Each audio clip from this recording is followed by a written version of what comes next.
Security alert. Okay, so the Bladekisser DLC released today, and I'm pretty excited about it. It's a $7 DLC, and you know it's whatever. The DLC features 2 missions and 3 new weapons, and along with some other stuff. Yeah, sorry.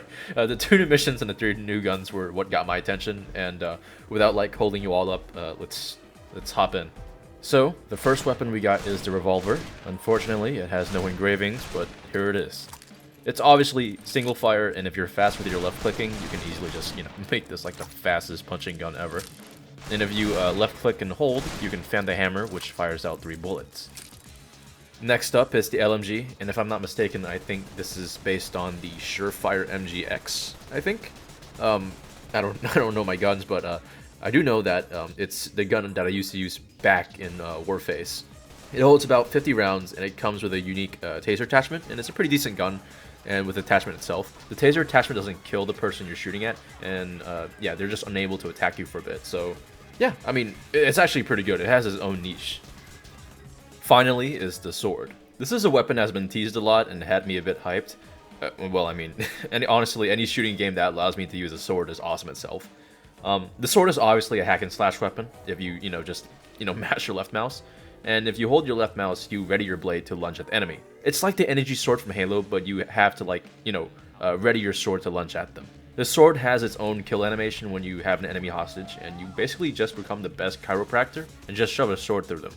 Next up on the list are the brand new HVTs. We got 3 on the brand new missions and 9 on the original missions. And I like that they added some, brand new HVTs to the original missions. Like, it gives a reason to, replay some of the missions. And I like to change what I said a while ago about HVTs. Like, honestly, I like the satisfaction of, killing an enemy that has, a, higher ranking in a video game. Like, it's like you killed someone important or someone that, worked towards, that position. Like, I played Infinite Warfare last month, and I guess that's, what somewhat changed my thoughts on it, because, the campaign featured a Most Wanted board, and I thought that was pretty cool. Halo also had something somewhat similar like this with the, with the elite rankings and the type of squad, those elites are in. Like, I guess it shows that, they literally have, different units with, ranks to, kill the UNSC. So I guess that's what sort of changed my opinion, because there's just satisfaction when you kill a zealot. Like shit, you killed a fucking dude with his sword. We got 9 new combat maps, which is Miracle Water, Heat Sink, Site 44, Dry Docks, Cargo Wing, Crossroads, Skylight, Excavation Plant, and Hideout. And to be honest, I'm not too big with the combat simulator stuff, but I'm glad they took the time to make new maps for those who enjoy this game mode. Now, I can't tell if I'm brain dead, or if I'm just stupid, but the DLC says that there's 10 new intel documents, and I'm only counting 8 total with the new missions. And as of recording this video, I'm not sure if this is a bug or anything, or if, they just forgot to add these 2 documents. But I do have an idea. I just haven't tried it yet, as of recording this voiceover.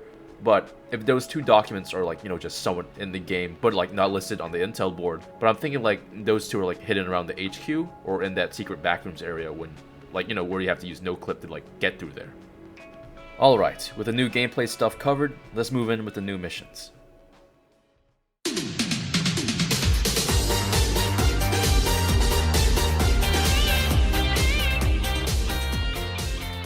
So we fall into Site 63 after Halo jumping, and we're here to assist Task Force 6-3. And we learn that their director's dead, and we're listening to Monitor, who is the CEO. Where's your director?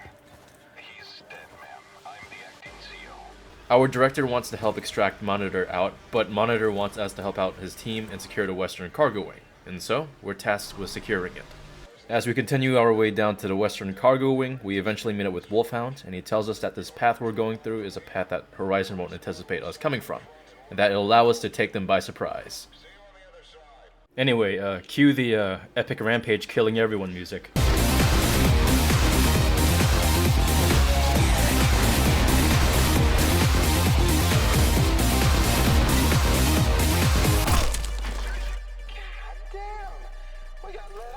After killing the Horizon soldiers within the cargo wing, Falcon lands at the LZ, and the game prompts us to investigate a shipment container.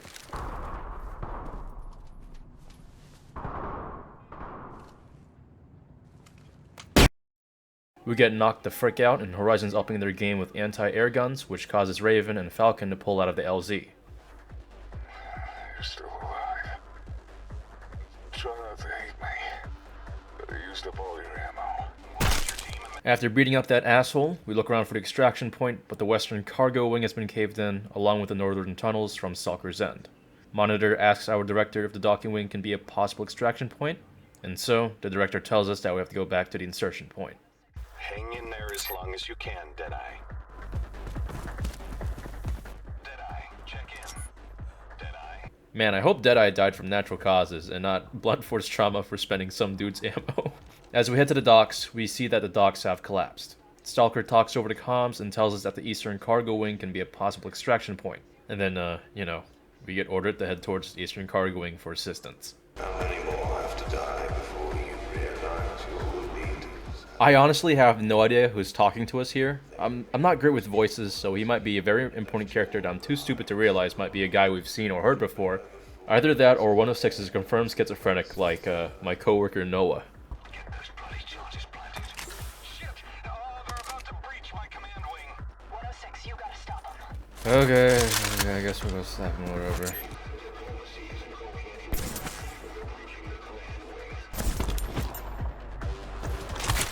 Oh, that was easy. Wait, what was his name?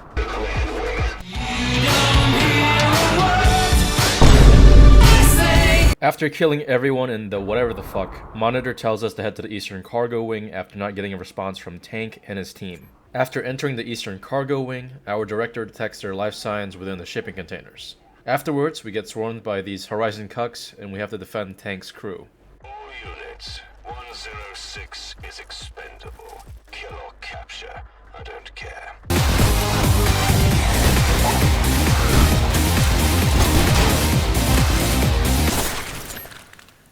With this wave of Horizon soldiers killed, we deploy a smoke grenade so Sparrow can extract Monitor's men out of these shipping containers. Stand by for pickup 106. Charge set. 6-3, you gotta seal those sky doors right now.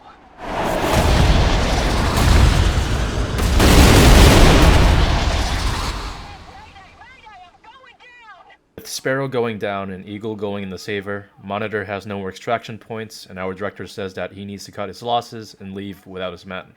However, Monitor disagrees with her decision, even though she states that Horizon will do anything to make his men talk even if they're captured. And so, we're ordered to terminate Tank and his men.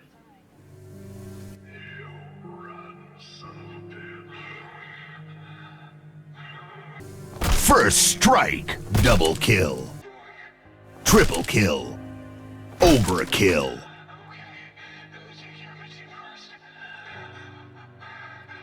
Kill. Tacular. Your director would have done the same thing. It's not easy for any of us. You need to focus on the people you can save, or you'll all die trying to rescue everyone. Mono, this is Firefly. We're surrounded in the excavation wing. We need support now! See what you can do to help them, 106. Heading down further into the extraction wing, Monitor locks us behind the door and we see Firefly and his men surrounded by Horizon soldiers. Here, Monitor reveals to us that he and his remaining men are defecting to Horizon. Let's get your men out of here. Stand back, 106. Getting this door open. Looks like your people are dead set on killing us, Ace. For what it's worth, I don't hate you. As the Horizon soldiers move in on us, our director prepares a surprise for them.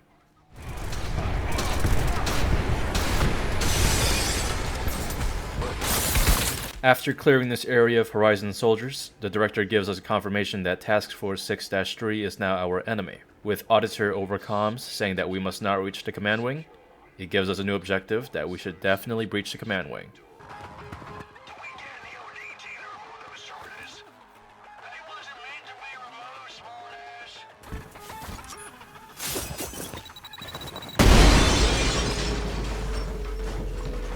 Give him everything you got, man!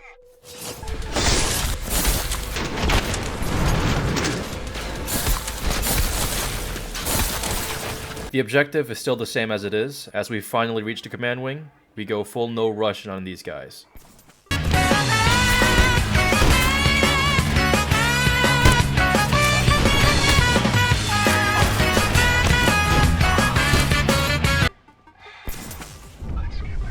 Hey guys, I had to do a quick pause in this segment. One When I recorded this initially, I thought that Monitor was just working behind the scenes and died somewhere around the explosion, like near the end of this mission, until I was editing and I noticed that this dude had 63 on his helmet. So yeah, I killed Monitor without knowing it was him.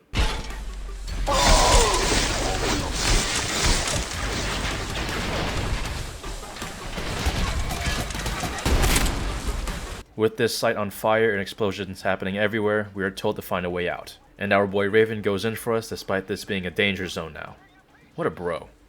As we run through the facility, we see an opening and we make a jump into the water.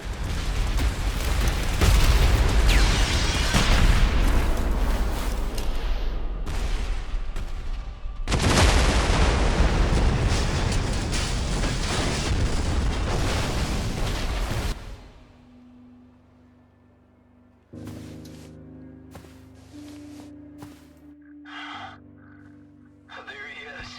Well, I'll be damned.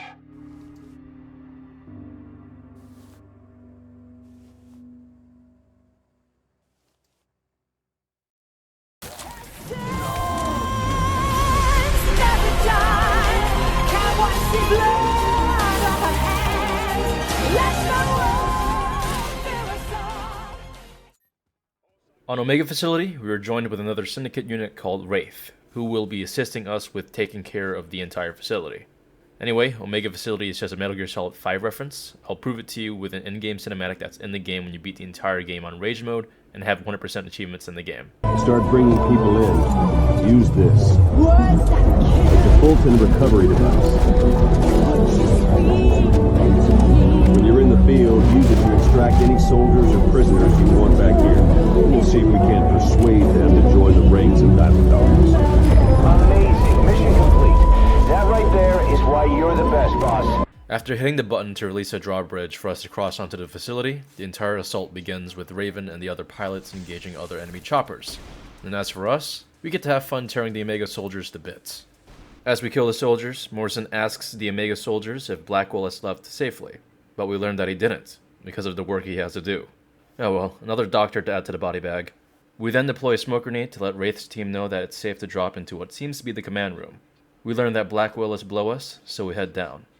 As we head down, he mentions Project Icarus, and wants it to not be destroyed. And the dumbass tells us that his team needs to protect the heat sinks over comms. We can't let that lunatic destroy any more heat sinks! Omega 2, facility critical. Meltdown imminent. System threat across the board. Oh, I'm going in there. We've got to stop the meltdown. Cover me! How the fuck did a hard hat block the tip of a sword? As we hit the button to release the bridge to the Omega 3 facility, a submarine pulls out of the water and unleashes missiles at Raven and Falcon. With our helicopters pulling back, we head forward into the Omega 3 facility.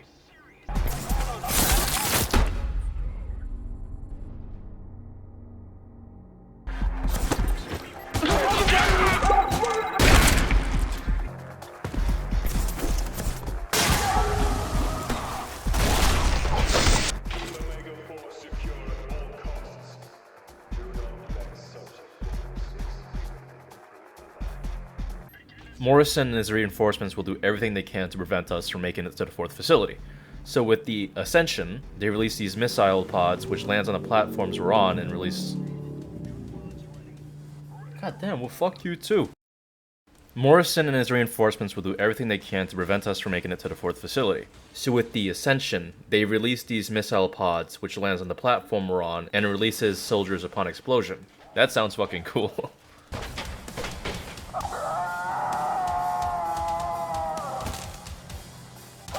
After that, we are introduced to the best character in Trepanging 2 by far. And if you ask everyone within the Discord or message the developers, they too will definitely agree with you that Dozerman by far is the best character this game has to offer.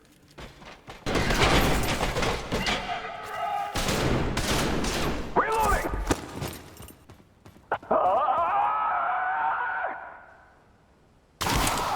We then enter the boss arena with Morrison and his submarine. This fight took me a bit on extreme. Again, probably because I suck, but this boss fight has 4 stages and each stage initiates when you take down a bar of his health. The goal here is to obviously take down the boss while taking care of the soldiers and managing slow-mo.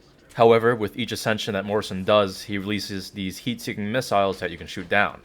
However, if you try to, the bloom and lighting from these missiles are so goddamn blinding that you cannot see if you're shooting it or not.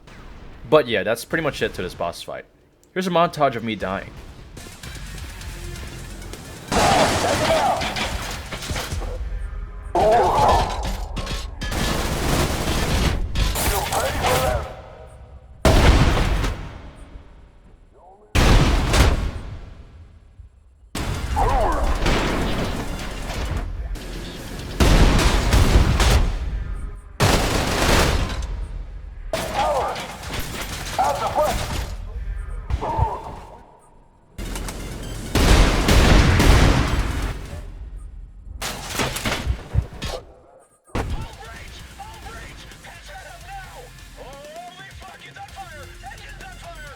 Someone, come and put him out! Ascend! Ascend! Captain, the ensign can't take any more heat. We gotta get back in the fight, men. Fuck!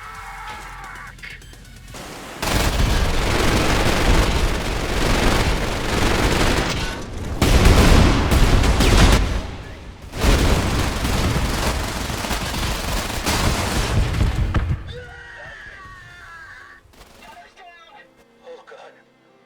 Oh god, no. Ascend! Ascend! Palace tanks are busted!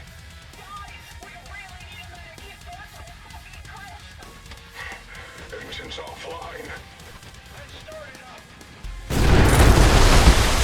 Oh, take that. Fucking prick.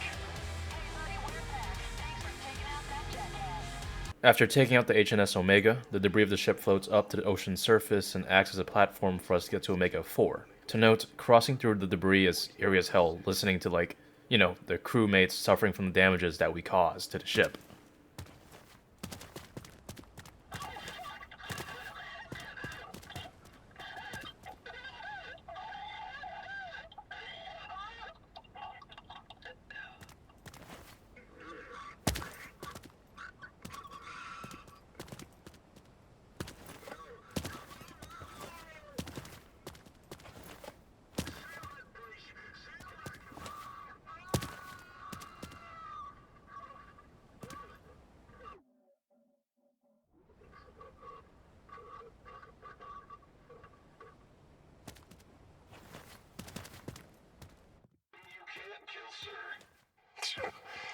Alright, see the ass kissing for our rainy day, trooper. 106, Wraith 2 actuals just upstairs. The Omega-4 facility is through that lift. Help yourself to our equipment. Something tells me you're gonna need it.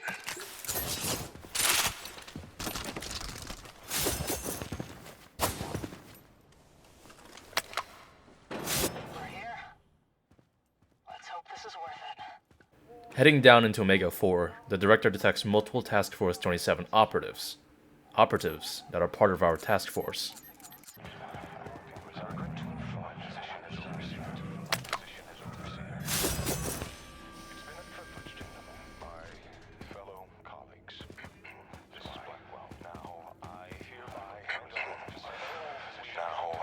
Hereby hand off the facility. We hear an unknown saying 105. We head towards the bridge to take a look at what's being held behind the glass. No,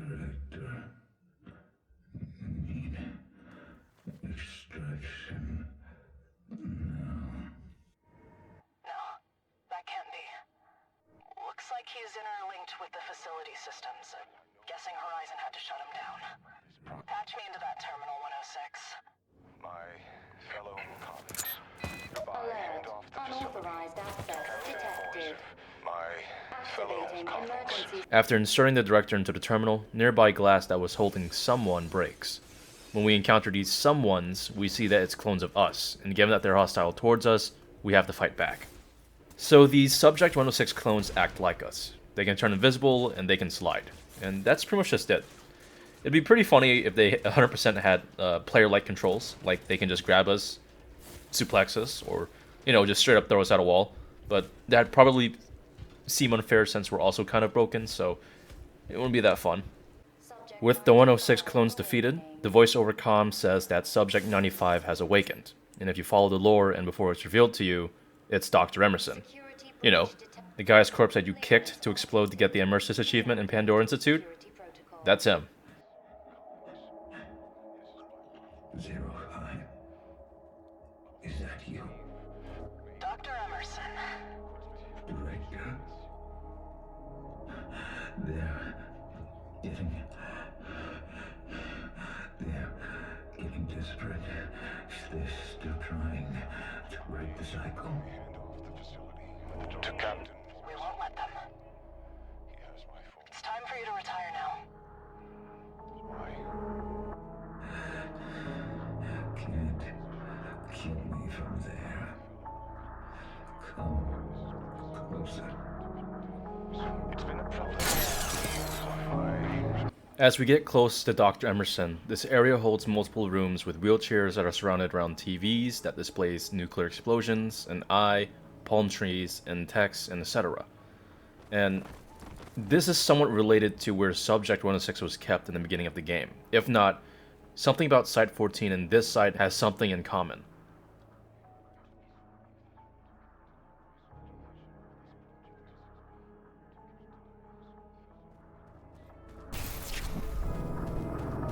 So they cloned me, broke my copies down instead. We've seen enough. 106 terminate Subject 095. You can't save me. Melt down the facility.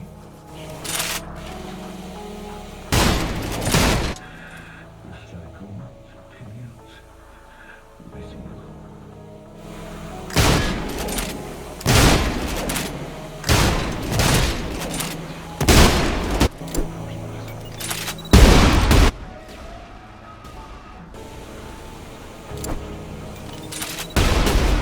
With the final heatsink destroyed, the facility melts down, and we need to escape. The entire facility is going down, and we're not going down with it.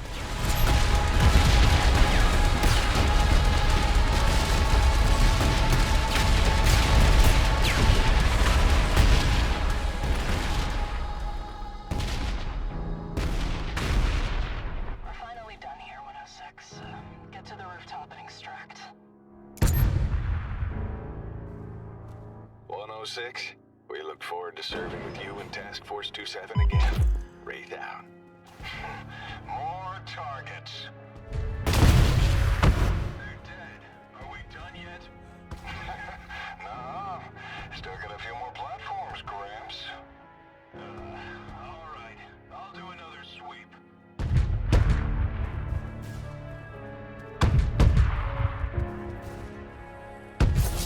What's the matter?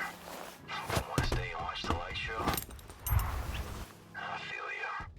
Not my kind of thing either. Let's get out of here.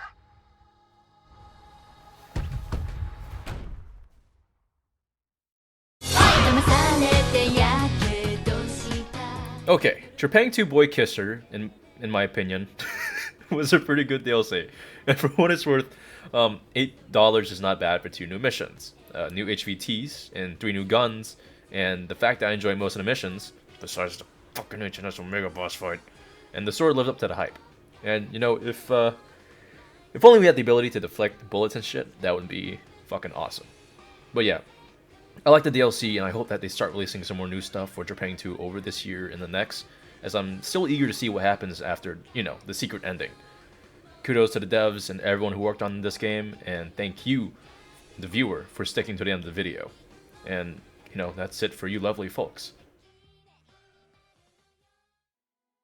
Alright guys, so in regards to my comment underneath the, the last Trepanging 2 video I made, I've been working on a long project, which is, on Persona 3 Reloaded with a couple of my friends. And as of right now, that project is on hold as of, well, in June, due to us having our own projects, working, and, just going on vacation, and just not having the time to work together on the project.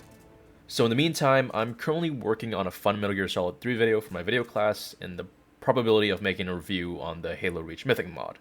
The Bladekisser video right now was just an appetizer for my teacher, my classmates, and you guys, because we're about to present our video soon. And the Metal Gear Solid 3 video right now is in early editing, as, you know, the project from my class was just listed last week, and I'm hoping I can get that video on my channel as well.